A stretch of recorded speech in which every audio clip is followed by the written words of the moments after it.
ఆదివారం మధ్యాహ్నం AC on చేసి సోఫాలో కాళ్లు చాపుకొని టీవీలో వస్తున్న ఇష్టమైన సినిమా చూస్తూ చేతిలో ఉన్న పెద్ద చిప్స్ ప్యాకెట్ నుంచి ఒకదాని తర్వాత ఒకటి నోట్లో వేసుకుంటూ మునిగిపోయాడు 17ఏళ్ల మనవడు. కూర్చున్న చోట నుంచే కాస్త ఆయాసపడుతున్న ఆ కుర్రాడిని చూసి ఆ ఇంట్లో ఉండే నానవ్వ మనసు విలవిలలాడిపోయింది.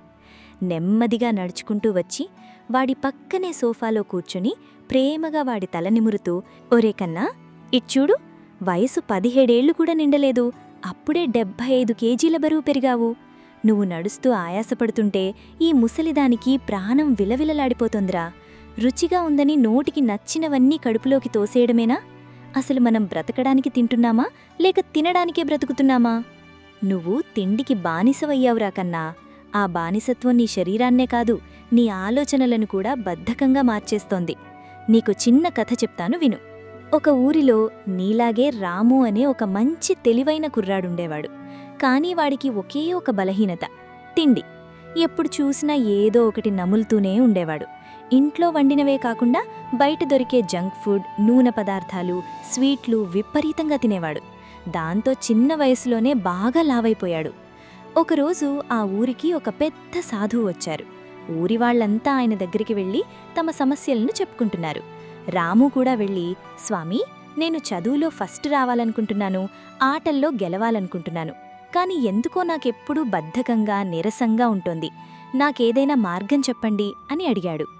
ఆ సాధువు రాముని పైనుంచి కిందదాకా చూసి నవ్వి వాడి చేతిలో ఒక ఖాళీ మట్టి పాత్రను పెట్టారు. సాధు అన్నారు, రాము, ఈ పాత్రను తీసుకొని వెళ్ళి మన ఊరి చెరువులో ఉన్న మంచినీటిని ముంచుకుని రా. కానీ ఒక నిబంధన, నువ్వు వెళ్లే దారిలో నీకు ఇష్టమైన మిఠాయిలు, కారాలు చాలా దొరుకుతాయి. వాటిని తింటూ ఈ పాత్రలో నీళ్లు నింపుకొని రావాలి. రాము సరేనని పాత్ర తీసుకొని వెళ్లాడు. దారిలో వాడికి ఇష్టమైన జిలేబీలు కనిపించాయి. ఒక చేత్తో జిలేబీ తింటూ ఇంకో చేత్తో పాత్ర పట్టుకున్నాడు. తింటున్నప్పుడు జిలేబీ పాకం కాస్త ఆ మట్టి పాత్రలో పడింది. కొంచెం ముందుకు వెళ్ళాక సమోసాలు తిన్నాడు. ఆ నూనె, మసాలా చేతులు కూడా పాత్రకు అంటాయి.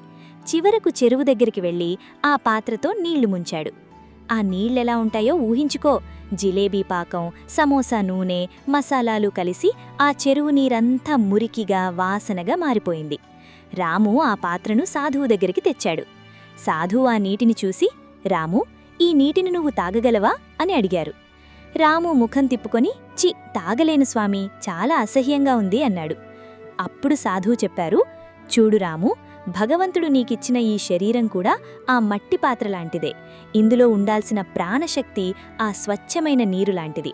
కాని నువ్వు రుచికి బానిసవై దారి పొడుగునా దొరికే జంక్ ఫుడ్, అనారోగ్యకరమైన తిండిని ఆ పాత్రలో వేస్తున్నావు. దాంతో నీ శరీరంలోని శక్తి అంతా మురికిగా మారిపోతోంది. అందుకే నీకు బద్ధకం, నీరసం వస్తున్నాయి. నువ్వు తిండిని నియంత్రించకపోతే ఆ తిండే నిన్ను శాసిస్తుంది అని చెప్పారు.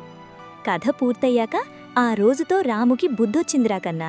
తిండికి బానిసవ్వడం మానేసి శరీరాన్ని ఒక దేవాలయంలా చూసుకోవడం మొదలుపెట్టాడు. నువ్వు కూడా 75 కేజీల బరువు నుంచి తగ్గి ఆరోగ్యంగా మారాలంటే ఈ రోజు నుంచే 3 చిన్న నియమాలు పెట్టుకో. నాలుక అడుగుతోందని కాదు, కడుపు నిండినట్లు అనిపించగానే ప్లేట్ పక్కన పెట్టేయాలి. కడుపుని డస్ట్బిన్లా వాడకు. ఈ చిప్స్, పిజ్జాలు, కూల్ డ్రింక్సు ఇవన్నీ నిన్ను లోపల నుంచి నల్లేరులా తినేస్తాయి. వారానికి ఒక్కరోజు మాత్రమే నీకు నచ్చింది తిను. మిగతా 6 రోజులు ఇంట్లో వండిన పౌష్టికాహారమే తినాలి. తిన్న తర్వాత కనీసం అరగంట నడువు. ప్రొద్దున్నే లేచి కాసేపు చెమట పట్టేలా వ్యాయామం చేయి. గుర్రంలాగా పరిగెత్తాల్సిన వయసు నీది. అలాంటిది ఈ తిండి మోహమనే బేడీలు వేసుకుని ఒకే చోట కూర్చుండిపోతావా? నీ బరువు నీకు భారం కాకూడదురా. ఈ నానమ్మ మాట వింటావు కదూ? ఈ రోజు నుంచే నీ ఆహారపు అలవాట్లను మార్చుకో.